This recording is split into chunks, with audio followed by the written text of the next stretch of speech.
যে কোনো সম্পর্কে জড়ালেই নিজেকে উজাড় করে দেওয়াটা দরকার। গোপন ভালোবাসা থাকতেই পারে, কিন্তু গোপন সম্পর্ক কখনোই নয়। গোপন সম্পর্ক মানুষের সব আশ্রয় কেড়ে নেয়, নিঃস্ব করে দেয় একটা গোটা মানুষকে। আমি ব্যক্তিগতভাবে পরকীয়া একেবারেই পছন্দ করি না।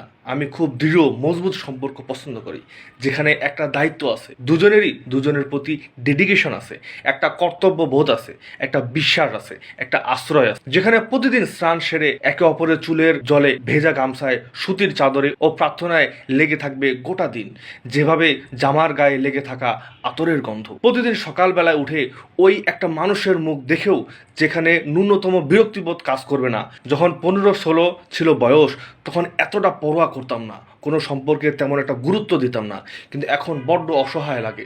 সারাদিন কথা বলার একটা লোক খুঁজি, যাকে ভালোবেসে কখনো ঠকে যাওয়ার ভয় থাকবে না কোনো। প্রচণ্ড ভালোবাসার পরও যাকে হারানোর কোনো ভয় কাজ করবে না, যে কিনা আমাদের শক্তির, আমাদের ভরসার, আমাদের প্রার্থনার আধার হবে। অথচ এখন কারোর সাথেই তেমন কথা বললেও মন চায় না। আসলে এতটা বিষণ্ণতা কাজ করে, একটা ভয় কাজ করে, কারণ ওই কথা বলতে বলতেই দুর্বলতা বাড়ে।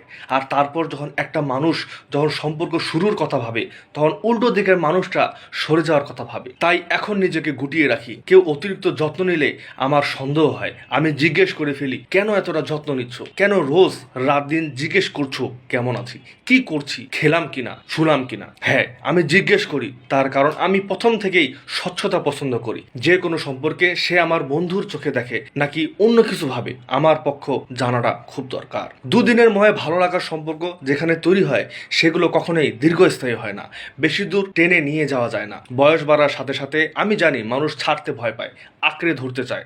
Is not everything. যারা মনে করেন এর জন্য মানুষ বিয়ে করে, একসঙ্গে থাকতে চায়, জড়িয়ে পড়তে চায়, খেতে চায়, শুতে চায়, তাদের বলি, মিনিমাম মানবিকতা বোধটুকু থাকলে, মানুষকে বোঝার ন্যূনতম ক্ষমতাটুকু থাকলে, এসব ফালতু কথা বলার আগে 10 বার ভাববেন। 50 বছরের পর, 60, 65, 70 বছরের পর কতবার শুতে ইচ্ছে করবে, কতবার সম্পর্ক দেখতে ইচ্ছে করবে। আমি দেখেছি মানুষকে অসম্ভবভাবে একটা যন্ত্রণার মধ্যে ভুগছে, দিন দিন একাকিত্ব ভুগছে, কথা বলার লোক হাতড়ে বেড়াচ্ছে। এরা কেউ করা পার্টনার খোঁজে না, এরা কেউ শোয়ার লোক খোঁজে না, এরা খোঁজে একটা যত্ন নেবার লোক, একটা আবদার করার লোক, মাঝরাতে জ্বর এলে চাদর জড়িয়ে দেওয়ার লোক খোঁজে, মুখ থুবড়ে পড়ে যাওয়ার আগে সময় হাত বাড়িয়ে ধরে নেওয়ার হাত খোঁজে, বর্ষা দিনে ভরসা দেওয়ার ছাতা খোঁজে। মানুষ একটা সময়ের পর একটা শক্তপোক্ত সম্পর্ক খোঁজে, যেখানে দুটো মানুষ ছাড়া আর কোনো তৃতীয় মানুষের জায়গা থাকবে না।